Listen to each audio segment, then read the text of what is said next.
Atomic Habits by James Clear, Chapter 2. Let's go!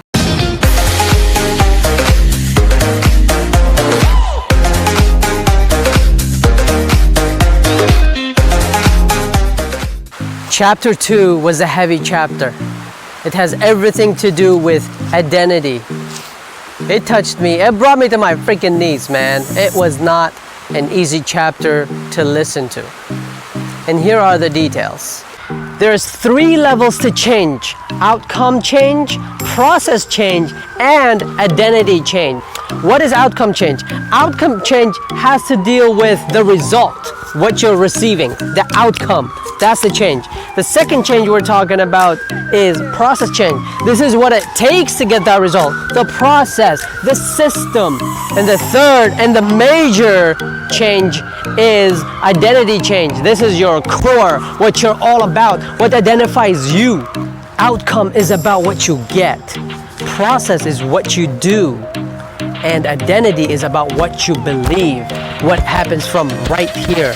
This is why James says you've got to go with what you believe first. A lot of people focus on getting that outcome, that result. I mean, no. You got to get result, but you got to start from what you believe. I'll give you an example. Say your outcome is to work for corporate and become a vice president. But then at the end of the day, you might be unhappy.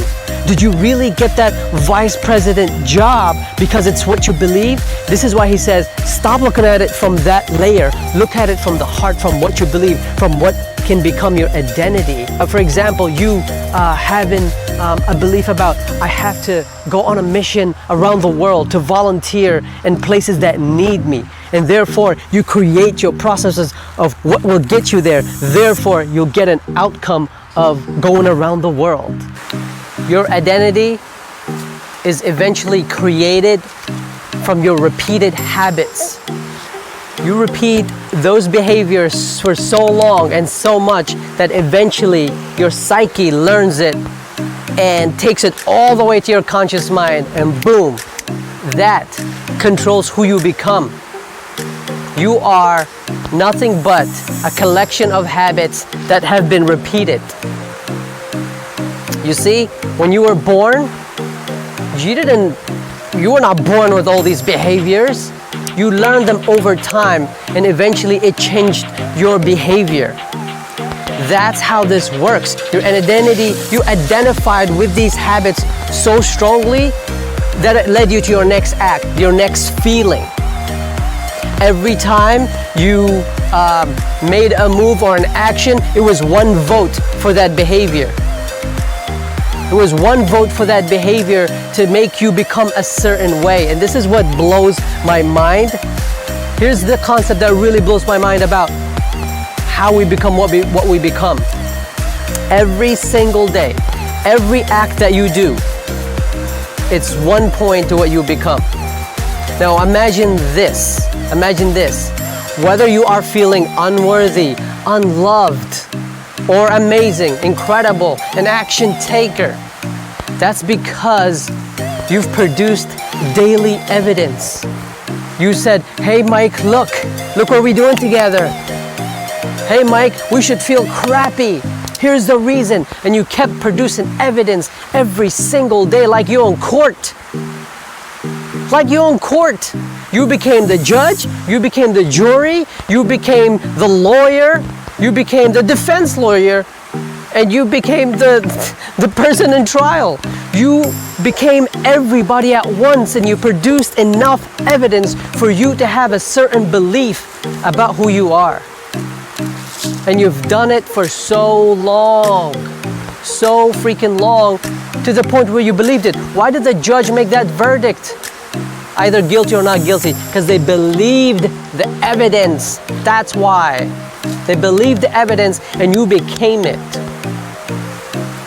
That blew my freaking mind, like insanely, like it shook me. It really, really shook me. So the author talks about 2 ways that you can actually transform that. 1, be truthful with yourself and ask, who do I need to become? Who am I trying to become? And once you answer that question to yourself truthfully, then your heart, your soul will give you ideas of what does that take.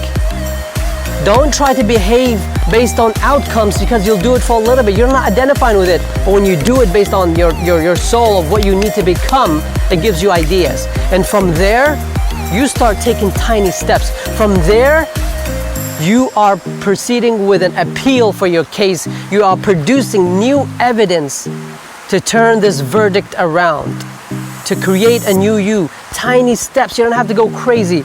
Day by day, you're proving, you're bringing evidence together, and you're presenting your case. That's what it takes. Bam. Overall, like I mentioned before, this chapter really got me. The overall takeaways for me is 1, be aware of the evidence you are processing daily, that you are convincing yourself daily. Be aware of that. And be aware of what is it doing to you. That's 1. 2, make a decision about who you want to become. What greatness you want to be. What legacy you want to leave behind. And 3, nothing will change unless you start taking tiny steps. Do not overwhelm yourself with thinking that you have to take giant steps. No. It could even be as small as making a phone call, writing down something. Start somewhere. Peace.